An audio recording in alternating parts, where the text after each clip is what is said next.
Hello everyone, अस्सलाम वालेकुम। कैसे हैं आप सब? आई होप कि आप सब ठीक होंगे। आप सबकी दुआओं की वजह से अल्हम्दुलिल्लाह हम सब ठीक है। तो प्रेग्नेंट होना ये सबसे अच्छा सफ़र होता है, क्या बोलेंगे।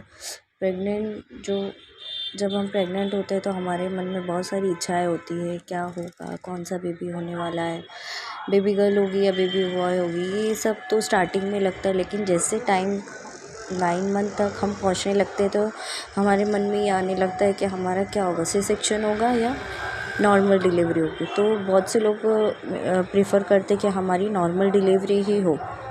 नॉर्मल डिलीवरी करना चाहते होंगे तो मेरी आज ये वीडियो मैं आप लोगों के लिए बना रही हूँ, क्योंकि मैं भी आप लोगों की तरह चाहती थी कि मेरी भी नॉर्मल डिलीवरी हो, लेकिन से मेरा सी सेक्शन हुआ। वो इसलिए कि शादी के मेरे 3 साल बाद मैंने कंसीव किया था।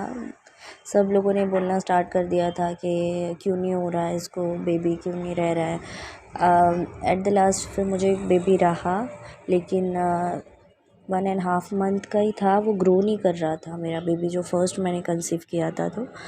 तो फिर कुछ कारणों की वजह से क्योंकि उसकी ग्रोथ नहीं थी, हार्ट नहीं आया था, हार्ट रेट नहीं आ रहा था उसका, इसलिए फिर मुझे उसको क्यूरेटिन करना पड़ा, अबॉर्ट करना पड़ा।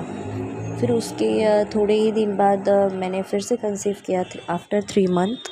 तो इस टाइम मैंने फिर जॉब वगैरह सब बंद कर दिया था।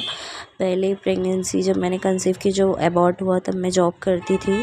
तो जब मैंने नेक्स्ट कंसीव किया तो फिर मैंने पहले ही सोच लिया था कि अगर मैं कंसीव करती हूँ, एक तो मेरा बहुत ज़्यादा टाइम हो गया था, उस पर से मुझे मैंने कंसीव किया, उसके बाद मुझे मेरा अबॉर्ट हो गया। तो मैं बहुत ज़्यादा परेशान हो गई थी और बहुत रोई धोई मैंने, बहुत ज़्यादा फ़ील होता है ना, सबको ही होता है। ये इतनी बड़ी खुशी रहती है तो उसके बाद अबॉर्ट होना रहकर भी तो बहुत ज़्यादा फ़ील होता है। तो सेकंड जब मैंने अबॉर्ट के बाद मेरी बेटी को कंसीव किया तो मैंने जॉब वगैरह सब छोड़ दिया था। लेकिन हाँ, फिर मैंने जॉब छोड़ा और फिर उसके बाद मैंने अच्छे से अपनी प्रिकॉशंस लेना शुरू करी। टैबलेट्स वगैरह सब मैं टाइम पे लेती थी। और जैसे होता है प्रेगनेंसी में वॉमिट वगैरह होना, खाया नहीं जाता था मुझे। तो फिर मेरी फर्स्ट नहीं, जब मेरा अबॉर्ट हुआ तब मुझे बताया गया था कि आपका बाइकॉर्नियल यूटेरस है। तो ये आपके बोलते हैं ना, यूटेरस के 2 सेक्शन हो चुके हैं। वो शायद बोलते eight the time of birth में ही मेरे हो गए थे शायद से। तो अब बीच में वैसे मैंने कभी सोनोग्राफ़ी करवाई नहीं, और वही जब पहले प्रेगनेंसी रही तभी मैंने सोनोग्राफ़ी करवाया। तो वो जो छोटा पार्ट था बाइकॉर्नियल, इक्वल में नहीं हुआ है। बाइकॉर्नियल मीन्स 2 हिस्से हो जाना यूटेरस के। तो मेरा मतलब 50-50 में डिवाइड नहीं है मेरा यूटेरस, 30-70 पार्ट बोल सकते हैं यूटेरस का। तो जो मेरा फर्स्ट बेबी कंसीव जब मैंने की थी तो वो छोटे पार्ट में था, उसकी इस वजह से वो ग्रो नहीं कर पा रहा था, जगह छोटी होने की वजह से वो ग्रो नहीं कर पा रहा था। तो इसलिए फिर मुझे वो अबॉर्ट करना पड़ा। फिर जब मैंने सेकंड बेबी कंसीव किया तो वो माशाल्लाह से मेरी बेटी बड़े पार्ट में रही।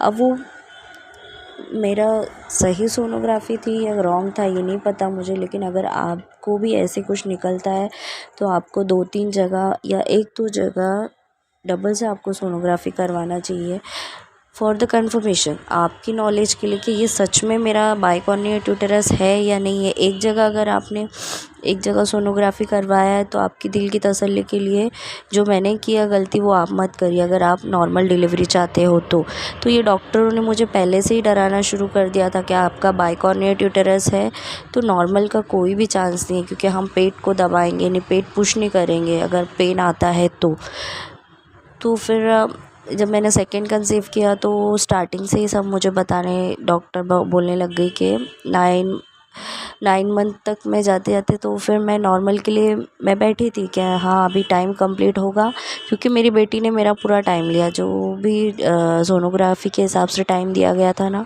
तो वो उसके पास वो पहुंच गई थी। जैसे मेरी 25 जुलाई थी, तो नहीं सॉरी 18 जुलाई था मेरा ड्यू डेट, लेकिन वो 18 तक 2 दिन बाकी था। फिर मैं डॉक्टर के पास गई कि डॉक्टर, मैं मुझे नॉर्मल डिलीवरी चाहिए। तो उन्होंने वही बोला कि अगर आपको पेन आता है तो हम आपको पेट पुश नहीं करेंगे, आपका दबाएगी नहीं, तो बैठकर या फिर आप वेट कर रहे हो तो ये इससे कोई फ़ायदा नहीं।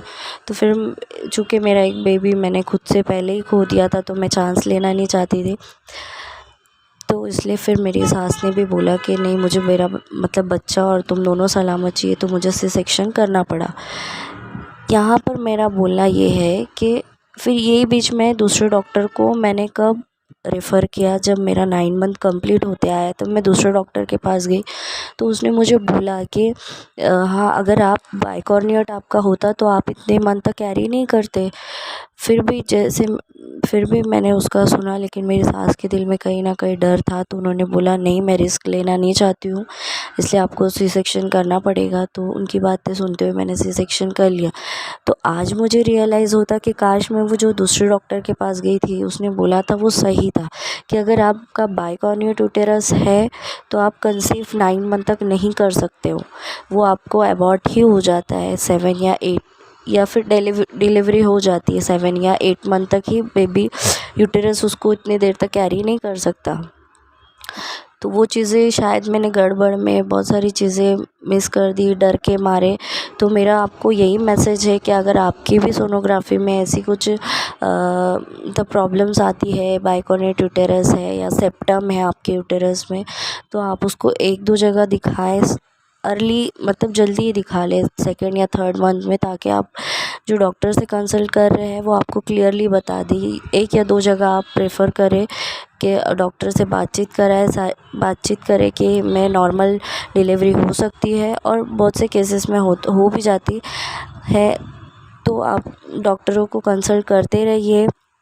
कभी कभी सोनोग्राफी में ही फॉल्ट होने की वजह से हमारा सी सेक्शन हो जाता है। फिर at the time of C section, जब मेरा सी सेक्शन हुआ फर्स्ट, तो मैंने डॉक्टरों से बात की, क्योंकि मैं भी एक मेडिको स्टूडेंट हूँ, मेरा DMLT हुआ है। तो मैंने डॉक्टरों से बात करी सी सेक्शन के टाइम कि सर, मेरा बाइकॉर्नियल यूटेरस है या नहीं।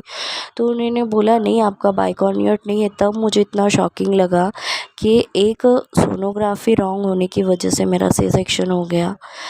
वो गलत ही था, क्योंकि मेरा बाइकॉर्नियल नहीं था, बस एक पतली सी लेयर थी मेरे यूटेरस में, वो भी डॉक्टरों ने कट कर दी थी at the time of C section.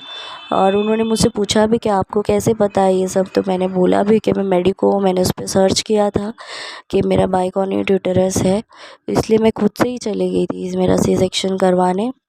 But फिर मुझे बहुत ज़्यादा पछतावा हुआ। तो मैंने इसीलिए सोचा कि आप लोग को भी बता दूं कि अगर आपके भी सोनोग्राफी में ऐसा आता है कि आपका बाइकॉर्नियल यूटेरस है, तो आप उसको पहले 2-3 जगह सोनोग्राफी करवा के कंफर्म करें, तभी सी सेक्शन के लिए जाए। अदरवाइज़ आप नॉर्मल के लिए वेट कर सकते हैं। आपकी अगर फर्स्ट डिलीवरी है तो आप नॉर्मल के लिए वेट करें, 2-3 जगह सोनोग्राफी करवा के देखें कि हाँ, सही में बाइकॉर्नियल है, तभी सी सेक्शन करें। रिस्क ना लें। अगर आपका सच में है तो सी सेक्शन कर लें, अगर नहीं है तो फिर प्लीज़ आप वेट करें नॉर्मल के लिए। नॉर्मल वजाइनल बर्थ आप सबको ही पता होगा कि वजाइनल बर्थ सबके लिए अच्छा होता है। आपकी बॉडी एज इट इज़ रहती है। सी सेक्शन के बाद आपका कट हो जाता है, और एक बार अगर सी सेक्शन हुआ तो सेकेंड टाइम भी डॉक्टर लोग वजाइनल बर्थ के लिए रेडी नहीं होते, बोलते नहीं फर्स्ट अगर आपका सी सेक्शन हुआ तो सेकंड वो नॉर्मल के लिए कोई भी चांस लेते ही नहीं है। और मेरे साथ भी वही हुआ, मेरे दोनों भी सी सेक्शन हुआ। अल्हम्दुलिल्लाह बच्चे मेरे माशाल्लाह सेहतमंद है, सब है। लेकिन एक हो जाता है ना कि हाँ, सी सेक्शन हो चुका है, तो वो डर के लिए अगर आप भी नॉर्मल की ख्वाहिश रखते हो कि मेरे नॉर्मल डिलीवरी हो, तो प्लीज़ आप, अगर फर्स्ट प्रेगनेंसी है आपकी, तो आप सब अच्छे से डॉक्टरों को चेकअप करवाएं। अगर कुछ प्रॉब्लम आता है आपके यूटेरस में, तो आप 1-2 जगह आप प्लीज़ प्रेफर करें सोनोग्राफी करवा के, और डॉक्टरों से अच्छी सलाह लें, उनसे बात करें, तभी आप कुछ डिसीजन लें। यही मैसेज है मेरा, अगर आपका भी बाइकॉर्नियल यूटेरस हो तो। आई होप मेरा ये मैसेज इसलिए देना है कि आप नॉर्मल डिलीवरी के ख्वाहिश होंगे, तभी आप इतनी सारी अगर आपका बाइकॉर्नियल यूटेरस है, तभी आप इतनी सारी सोनोग्राफी करवा लें, कंफर्म कर लें डॉक्टरों से, तब आगे की प्रोसेस करें। बस, अगर आपको मेरा वीडियो पसंद आया तो प्लीज़ लाइक शेयर सब्सक्राइब करें मेरे चैनल को। अल्लाह हाफ़िज़।